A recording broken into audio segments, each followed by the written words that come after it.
Assalamualaikum. So today we're going to look at a new topic that is on SOPL. Okay, for SOPL, actually this is based on the format, and the most important thing when you prepare SOPL, it should be for the year ended. Alright, for the year ended meaning that is for the current year.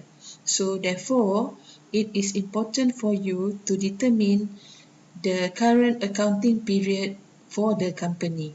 Okay, for example, if the company ended 31st December 2019, so it should be started on the 1st January 2019. So all the transaction during the year will be recorded in the SOPL. Okay, now we look at the format of the SOPL.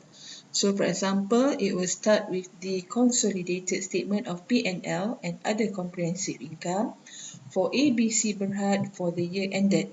Okay, so this is actually item by item, line by line. So the most important thing, you should follow the format given. Okay, for example, we start with the turnover. So how you compute the turnover? We will take the combination of holding plus subsidiary minus intercompany sales. So what is intercompany sales? We have looked into the intercompany sales before this while we study on the SOP, right? So intercompany sales is the sales from holding to subsidiary, subsidiary to holding, and subsidiary among the subsidiary. So that will be your intercompany sales. So now we look at the second item, that is a cost of sales. So for cost of sales, you will take H plus S minus intercompany sales plus URP carried forward minus URP brought forward. Okay, URP carried forward is actually referring to the unrealized profit for the closing inventory, while URP brought forward referring to the unrealized profit for the opening inventory. So you need to calculate according to the unsold stock like previous adjustment. Okay, so when you deduct, you will derive at a gross profit.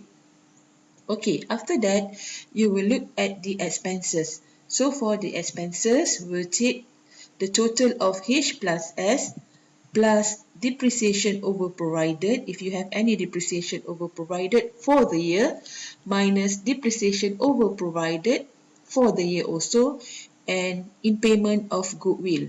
So all the expenses are related to the item during the year. Okay, so for example, if you have the revaluation and the revaluation is for 3 years, okay, for 3 years, so you need to put your depreciation under provided only 1 year. For another 2 years, we will put under retained profit brought forward. Okay, later I'll show the computation of brought forward and the current year in details. Okay, so now we look for the expenses, only the item during the year. Okay, then next we have the bargain purchase. So if you have calculated the goodwill, and instead of having goodwill, you derive at the bargain purchase, and the bargain purchase must be for the year, you will put here.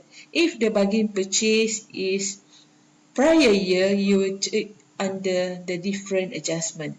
Okay, for share of profit in associate, we reserve it first because that is the topic under the associate. Okay, now we have the profit before taxation. Then we less the taxation, we get the profit after taxation. Okay, after we get the profit after taxation, you should proceed with the profit after tax attributable to. Okay, this one for other comprehensive income, okay, we will reserve it later. Alright, okay, now We continue with profit after tax attributable to. We have the equity holders of the parent and also the NCI. So the NCI will be your working number one, and we will calculate the NCI. After we calculate the NCI, for example here, we get a total of 10,000 here. So we will put here 10,000 also, alright? And then we calculate NCI. For example, if our NCI is 2,000, so we can find out this one as a 8,000. Okay, that is how we balance out the statement. Okay, now we look at the NCI. Okay, working number one is NCI. So since the NCI is included in the SOP, so all the items that related to NCI must be for the year. Okay, so for example, we have NCI, and NCI, of course, it refers to the subsidiary. So for example, we have S Berhad. We take the profit after tax for S minus the preference dividend. If we have the preference dividend, then we get an amount, this amount, okay.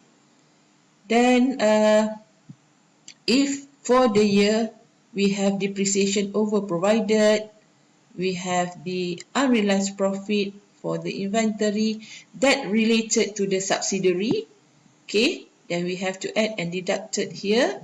Then we times with the percentage of ordinary share. So for example here, we get 5,000 and the percentage is 20%, so you times with 20% here. Okay, for example, the holding acquired subsidiary 80%, then the NCI will be 20% for the ordinary share. And for the preference shares, if the holding company acquired 40%, so here you will times with 60%. So you get your amount here, then this one, for example, just now you get a total of 2,000. So you transfer to this one. Okay, that is a simple SOPL before we go into details, the adjustment.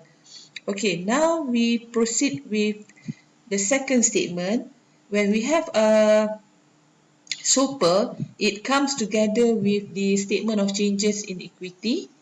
So for statement of changes in equity, we have a two column. For example, we have for GRP as well as the NCI. Okay, so now we will look at the first item, that is a balance BD. So balance BD here refer to the working number 2 and working number 3.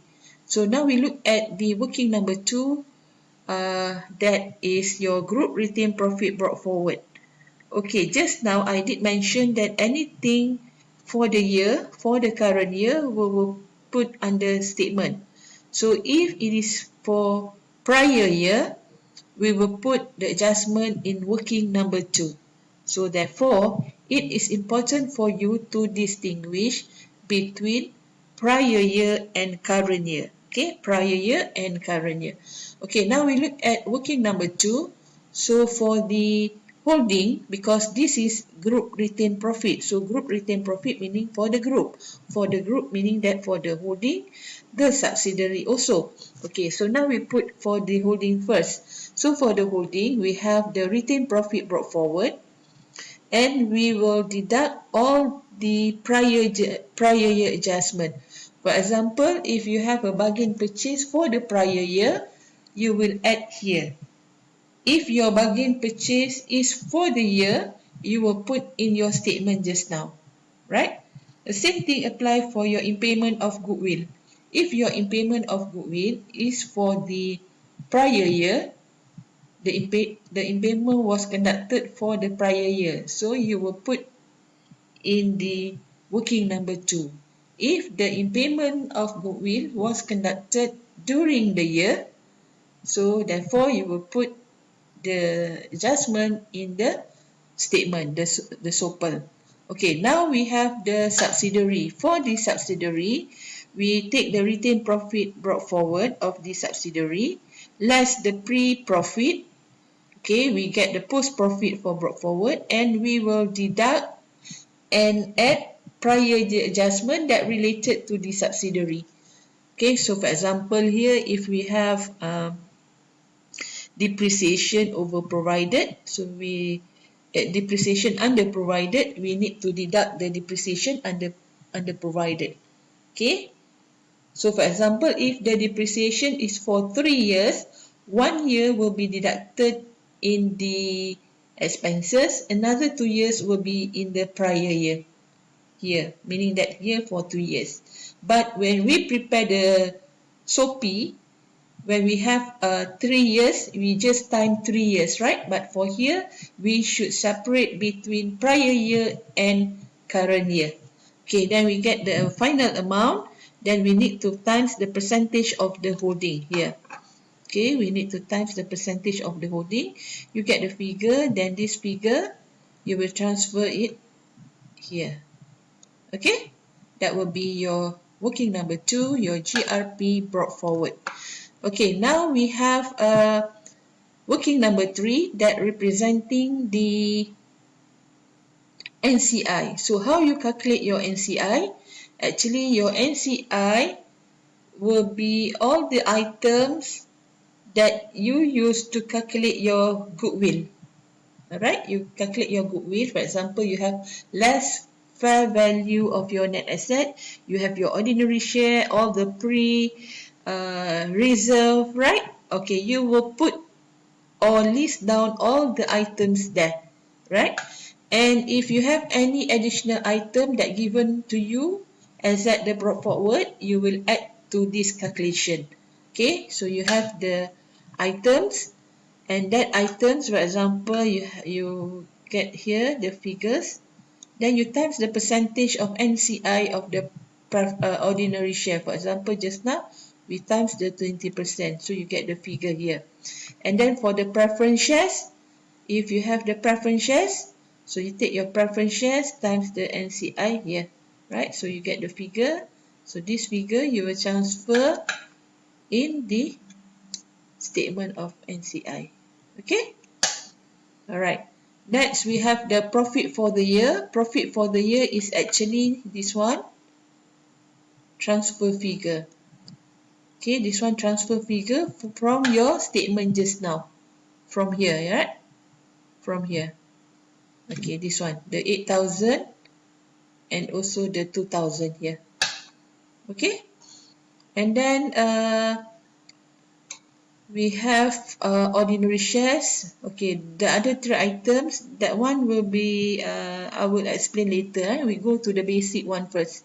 Okay, then the next item will be the ordinary dividend. Okay, ordinary dividend. For group, you only deduct for the holding. This one for the holding. Okay, this one for the subsidiary. Okay, if you still remember when we have the 3 steps, minus payer plus receiver, balance to the NCI. Alright, this one the balance in the NCI, the current liabilities. This is the item that we'll put here. And then we have the preference dividend. Okay, also for the holding. This one for the holding, and this one for the subsidiary. And this one related back to the third steps, alright? It depends on the direct shareholders. When we have the indirect acquisition, so when subsidiary paid the dividend, the NCI will be calculated accordingly, not based on the table. Okay? And then we have the transfer to general reserve. The transfer to general reserve will be only included in the GRP, or should be put in bracket, meaning that deducted. Alright? Okay, so that is the basic format of SOPI.